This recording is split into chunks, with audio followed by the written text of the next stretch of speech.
kung ano yung ginagawa nila, ginagawa mo din. Ay hindi, ano lang ito, um, pang pakikisama lang ito. Pakikisama lang ito, Esel.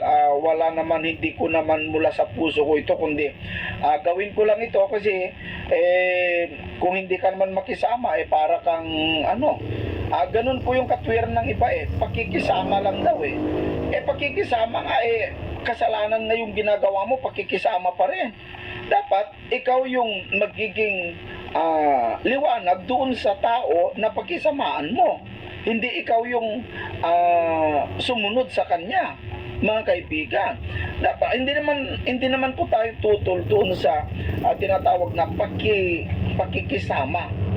Basta hindi ikaw yung sumunod, alam mo na nga mali tapos nakisama ka pa para lang hindi magalit sa iyo, okay lang sa iyo. Basta kahit basta hindi magalit yung tao, pakisama ka, gawin mo yung gusto niya. Kahit magalit na ang asawa mo o yung magalit na ang Diyos bilang asawa mo sa espiritual, si Kristo, okay lang ba sa iyo yan? Kung yung literal na asawa mo, meron kang asawa, and then tapos nakita kayo doon sa dati mong ex, tinawag ka, pakikisama ko lang yun. Bakit? Pakikisama ko lang yun sa dati nating kaibigan, kaya sumama ako sa kanya. Payag ba asawa mo nun? Makisama ka sa kanya, kung ayaw mong magalit siya, makisama ka, gawin ninyo yung dating ginagawa sa laman. Hindi po pwede yon, mga kapatid. Magagalit yung asawa mo yan. So ganun din ang Panginoong Jesucristo bilang asawa mo na, dahil nagrelasyon ka na sa kanya, tinanggap mo na siya, wag na. Ganun po pala, mga kaibigan, ang pagkikiapit sa Espiritu Santo, no? Yung pagkikiapit sa makirelasyon ka pa sa gawa ng mundo, mga kaibigan. So alam nyo, napakaganda itong ating napakinggang aral, napaka husay ang pagkapaliwanag, mga kababayan, no? Kung gusto nyong mapanood ang buo ng video ito, mga kaibigan, kasi may mga nagrereklamo, ba't ka pa nagpapaliwanag? Reaksyon po ito Kung gusto po ninyong panuorin ito ng buo na walang ganitong reaksyon, punta po kayo doon sa MCGI channel. Kasalukuyan naman yata ang doktrina, mapapanood nyo ito buo, mga kaibigan. Huwag po kayong magreklamo dito, punta po kayo doon, mga kapatid, kasi buo naman doon sa MCGI channel. Pindutin nyo lamang po, nasa link po sa baba, may link po doon ng MCGI. Pindutin po nyo dito sa description sa video ito, mga kaibigan. May link po ng MCGI dyan. Pindutin nyo yan para makapunta kayo doon sa MCGI channel para mapanood nyo yung buo, mga kapatid. Kasi napakaganda po yung mapanood mo yung buo nito para magkaroon ka ng idea kung ano po talaga yung aral ni Kristo, yung kabuuan ng aral ni Kristo. Bagamat sinasabi ko na rin, mga kaibigan, dito sa ating programa yung mga aral ni Kristo, pero kung gusto nyo na si Brother Eli mapakinggan nyo, punta kayo doon sa MCGI channel.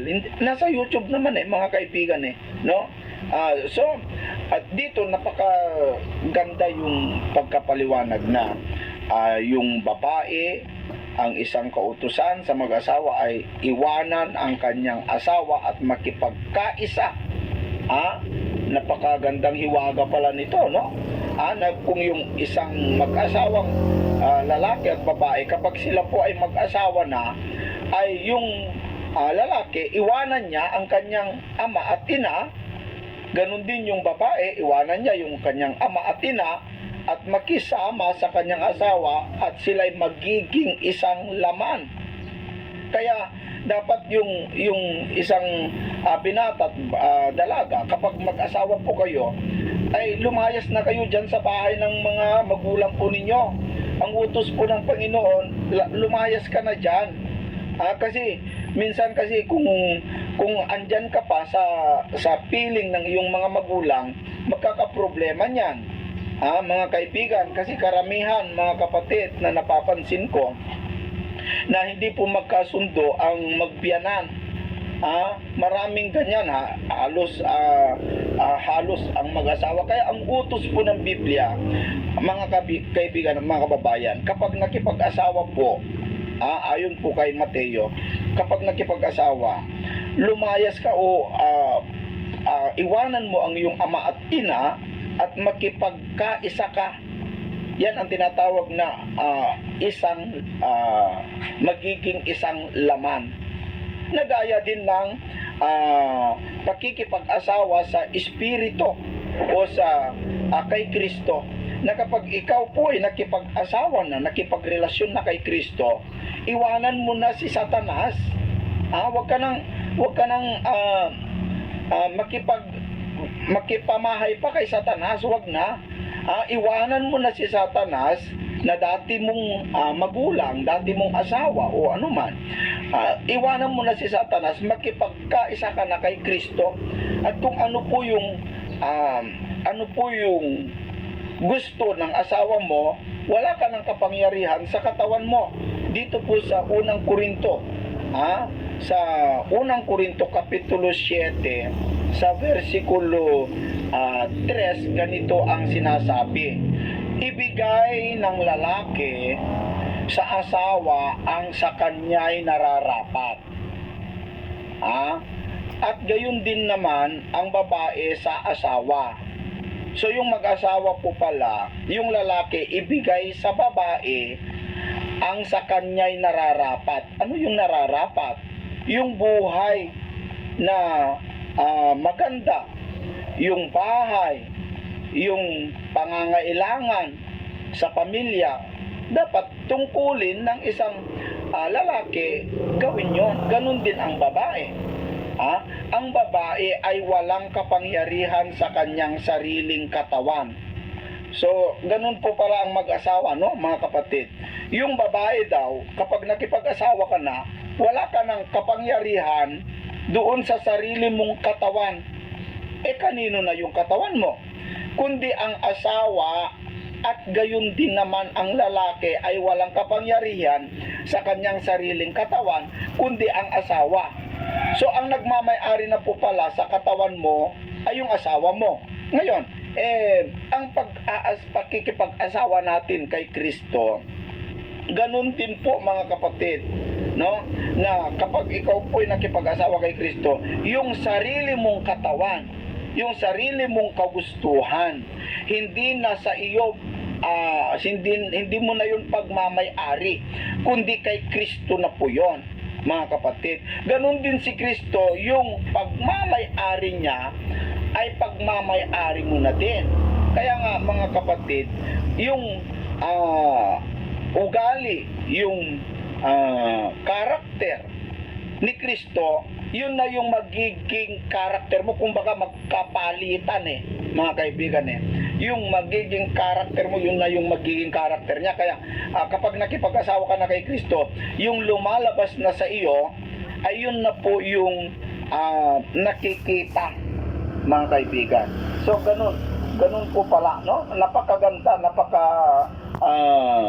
ganda ang aral na ating pong nakikita dito, na sa pagkakasala sa Espiritu Santo, na maaaring ito'y hindi mapapatawad, ay ang isang napakabigat, yung makikiapit ka pa sa espiritual na pakikiapit. Isa pa sa mga nakikita kong kasalanan sa Espiritu Santo ay yung magsinungaling. Dito sa libro ng Acts, mayroon pong istorya na ganito. Napakasimple lang kung titignan natin. Yung kasalanan ni Ananias at saka ni Sapphira. Nagsinungaling lang sila sa Espiritu Santo sa pamamagitan ng pagbibigay ng abuloy. O ito, basahin natin mga kapatid. At sinabi sa kanya ni Pedro, sabihin mo sa akin, kung ipinagbili ninyo ng gayon ang lupa? At sinabi niya, oo, sa gayon. Datapot sinabi sa kanya ni Pedro, bakit kayo nagkasundo upang tuksuin ang Espiritu ng Panginoon? Narito, na nga sa pintuan ang mga paa ng mga nagsipaglibing sa iyong asawa at kanilang dadalhin ka sa labas. At pagdakay na handusay sa paanan niya ang babae at nalagot ang hininga. At nagsipasok ang mga kabinataan at nasumpungang siya'y patay. At siya'y kanilang inilabas at inilibing siya sa siping ng kanyang asawa. So dito yung pagsisinungaling ng mag-asawa na meron po silang ibinentang lupa, yung kalahati iniwan sa kanilang bahay. Tapos yung kalahati, yun ang dinala doon sa iglesia. Ibinigay lang ang kalahati, hindi ibinigay lahat. Como wala namang problema kahit ilan po yung ibibigay mo, no, mga kaibigan. Pero ang problema kasi dito, nagsinungaling po itong mag-asawa na para bang nagmayabang na ito na yung pinagbentahan namin sa lupa. Lahat ito ibibigay namin. Parang nagkasundo sila sa pagsisinungaling. Na yun po yung hindi po nagustuhan ng Espiritu Santo ng Diyos na dahilan kaya po sila ay namatay.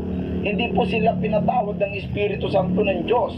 Kaya ang isa sa mabigat na kasalanan, yung planuhin mo, pagplanuhan nyo, yung talagang dalawa kayo, magplano kayo, na gawin po ninyo yung ganong klaseng pagkakasala, ay naku po mga kaibigan at mga kababayan, napakabigat po pala no?